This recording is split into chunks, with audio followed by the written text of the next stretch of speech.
জানি যে শেখ হাসিনা স্বৈরাচারী প্রধানমন্ত্রী হিসাবে বিতাড়িত হয়েছেন, তিনি দেশত্যাগ করতে বাধ্য হয়েছেন। আমরা যদি একটু ফিরে তাকাই, শেখ হাসিনা কি ট্যাঙ্কে চড়ে কিংবা খাকি পোশাক পরে তিনি ক্ষমতা এসেছিলেন কিনা? তা আসেন নাই। তিনি একটা নির্বাচনের মাধ্যমে এসেছিলেন। 2008 সালে একটা নির্বাচন হয়েছে, যদিও এই নির্বাচন নিয়ে কিছু কিছু প্রশ্ন আছে। একটা নির্বাচনের মাধ্যমে তিনি ক্ষমতা এসেছেন, কিন্তু ক্ষমতা এসে তিনি 15-16 বছরের মাথায় এমন পর্যায়ে গিয়েছেন, এমন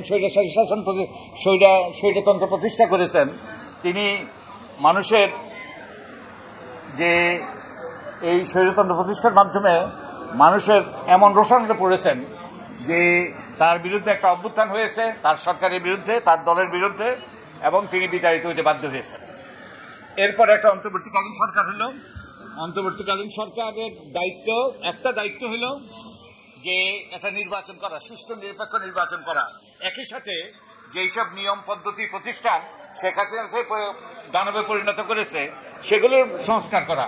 এই জন্য সরকার 11টি সংস্কার কমিশন করেছে। এখন একটা ঐক্যমত্য কমিশন হয়েছে, যে ঐক্যমত্য কমিশনের ভিত্তিতে এখন যে আমি একজন ঐক্যমত্য কমিশনের সদস্য, আমরা রাজনৈতিক দলের সাথে আলাপ আলোচনা করে কতগুলো সংস্কারের ব্যাপারে, মৌলিক সংস্কারের ব্যাপারে আমরা একমত হওয়ার চেষ্টা করছি। এটা রাজনৈতিক দলের সাথে আমরা ঐক্যমত্য কমিশনের আলাপ আলোচনার ভিত্তিতে আমরা কতগুলো সুপারিশ প্রণয়ন করব। আমরা আশা করি এটা একটা জাতীয় সনদে পরিণত হবে এবং এটা স্বাক্ষরিত হবে, যেটা প্রয়োগ করা, যেটা মেনে চলা রাজনৈতিক দলগুলো মেনে চলতে বাধ্য হবে। কিন্তু রাজনীতিবিদরা সব নাগরিকদের তো পরিচিত করে না। নাগরিকদেরও রাজনৈতিক দলের সাথে যুক্ত নয়, এর বাইরেও বহু নাগরিক আছে, তাদেরও গুরুত্বপূর্ণ মতামত আছে। আমরা সংবিধান সংশোধনের কথা বলছি, কতগুলো মৌলিক সংস্কারের কথা বলছি। সংবিধান হলো জনগণের মতামতের প্রতিফলন, জনগণের অধিকারের রক্ষা কবচ। তাই জনগণের মতামত অত্যন্ত গুরুত্বপূর্ণ।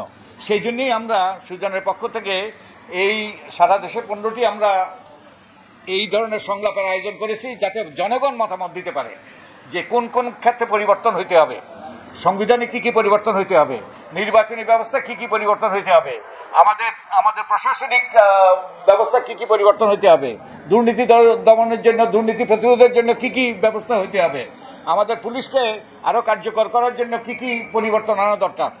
সেই লক্ষ্যে আমরা এই 15টি এলাকায় জনগণের মতামত দিচ্ছি, এবং এই মতামতের ভিত্তিতে আপনারা দেখেছেন আমরা আমাদের পক্ষ থেকে একটা খসড়া জাতীয় সনদ প্রণয়ন করেছি।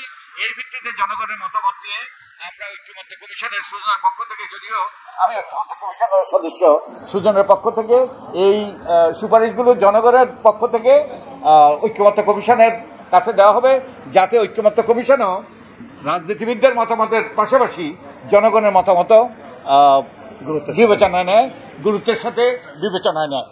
কারণ জনগণের মতামত একটা রাষ্ট্রে, এখানে বলা আছে, এই যে ইয়েটা দেওয়া হয়েছে, ফাইলটা দেওয়া হয়েছে, তার উপরে লেখা আছে একটি রাষ্ট্রে নাগরিকের চেয়ে গুরুত্বপূর্ণ কোনো পদ নেই। নাগরিক হলেও সবচেয়ে গুরুত্বপূর্ণ ব্যক্তি, এবং তিনি রাষ্ট্রপতি হতে পারেন, তিনি প্রধানমন্ত্রী হতে পারেন, তিনি যে কোনো গুরুত্বপূর্ণ পদে থাকতে পারেন, কিন্তু তার প্রথম পরিচয়, সবচেয়ে গুরুত্বপূর্ণ পরিচয় হলো তিনি নাগরিক। তাই নাগরিকদের মতামত অত্যন্ত গুরুত্বপূর্ণ।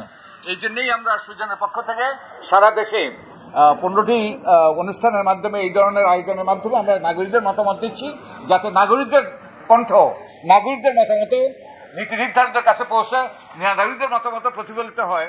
যখন যে জাতীয় সনদ প্রণীত হবে, তাতে যেন নাগরিকদের মতামত প্রতিফলিত হয়। তো এই জন্যই আয়োজন। তো আপনারা যারা গণমাধ্যম কর্মী আছেন, যারা এই বিষয়টা এখানে কভার করার জন্য এসেছেন, এই বিষয়টা তুলে ধরার আমি আপনাদেরকে অনুরোধ করব, যাতে অন্যান্য নাগরিকরাও জানতে পারে, তারাও তাদের মতামত ব্যক্ত করে, যাতে সকল নাগরিকের, রাজনৈতিক দলের পাশাপাশি সকল নাগরিকদের মতামত জাতীয় সনদে প্রতিফলিত হয়, যার মাধ্যমে আমাদের একটা সুষ্ঠু নিরপেক্ষ নির্বাচনের পথ সুগম হয়, এবং তার ফলে আমাদের যেন একটা গণতান্ত্রিক উত্তরণ ঘটে। তার মানে একটা টেকসই গণতান্ত্রিক ব্যবস্থা যেন আমাদের দেশে প্রতিষ্ঠিত হয়।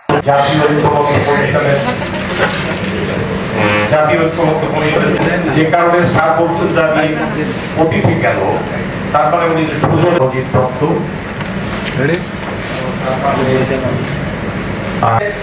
তার অন্যতম সদস্য ডক্টর